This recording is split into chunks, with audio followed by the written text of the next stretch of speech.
It said there are a lot of us who need a new attitude in the way we minister and serve others. Some minister with an attitude of someone has to do it, like Dion said, or we like Martha look around and wonder why others are not helping us in our ministry. This attitude allows Satan a foothold in our ministries.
Today, and they are advertising. You can't see it, my window's a little dirty, so I'm not even going to expose myself like that, but they have the poster up with Megan Thee Stallion's Hottie Sauce. So it's here at this location, and even though I'm not really getting anything that really needs hot sauce, I might just get the hot sauce and try it.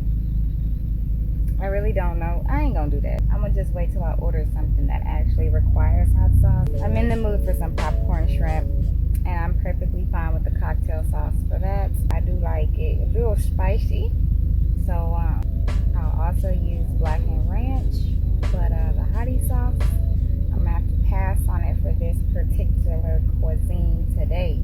When I get some chicken, I'm gonna try it. I think I'm gonna try it on camera because, you know, it's Meg Thee Stallion.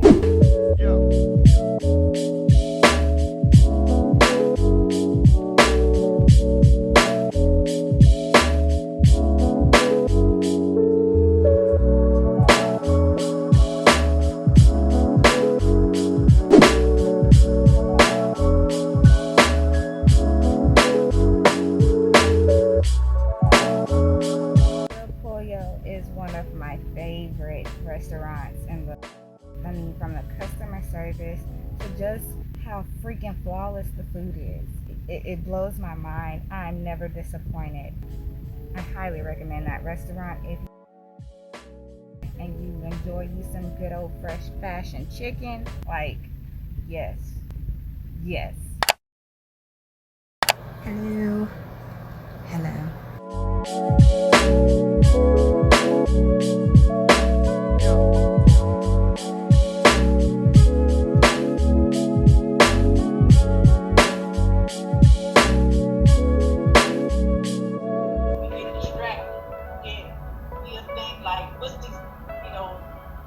Worldly things, caring about this, doing this, whether it's sports, taking your kids to this, entertainment, working, and all that. If you get distracted, this is where you will fall in. You'll get caught up in the cares of the world, and then you won't be fruitful. You want to be fruitful. When you're fruitful, you're doing the work of the Lord. Producing, whether teaching people or visiting people, calling people, all those different things that we're supposed to do, edify, evangelize, all of those things. So we have to be careful what we do and not get distracted, because if that happens, then we will not be producing as much fruit as we're supposed to. As we grow, we're supposed to be produce fruit. It can't be. It's gonna be God like this, weighing down. That's the way it's supposed to be. It shouldn't be like this because it's got to be here. Where God is down here pushing the way. Where you doing, you gotta be doing more for God than just trying to find a man. I'm gonna do this over here, and then I'm gonna do this for God. No. So, like I say, it can happen to us all. We still gotta do what we're supposed to do as Christians, because souls are still out there, people are still perishing, and our work is to spread the gospel and the other stuff that goes wrong with being a Christian. Study is not there for nothing. Study so that we need to study so that we can learn of Him and have a better relationship with Him. But because Martha was just all over the place instead of just being still for Jesus because He's there. So it said her, because of that, then her attitude was not, and we can see that we can be in worship service and not be focused on Jesus. So same difference that Martha did and Jesus in there, and she thinks she's doing a good work, and she is doing a good work. If you just look at the service by itself, but when you put when you look at the bigger picture, I know He's the Son of God. I believe in Him. You know He has everlasting life. You know you're going to see Lazarus, and I'm just looking forward in the resurrection. So you know all these things about Him, yet you don't be still. All things, and sometimes we need to sit down with God one-on-one, and if we, and you would think, okay, so I'm preparing for a Bible lesson for the youth that I'm teaching, and that's good because you can always learn yourself from whatever you're studying for them, Right. preparing for them. You learn that way, and that's good. But am I taking it to the next level of study? But it's a matter of, it's a process. Our journey is a process. It's a process.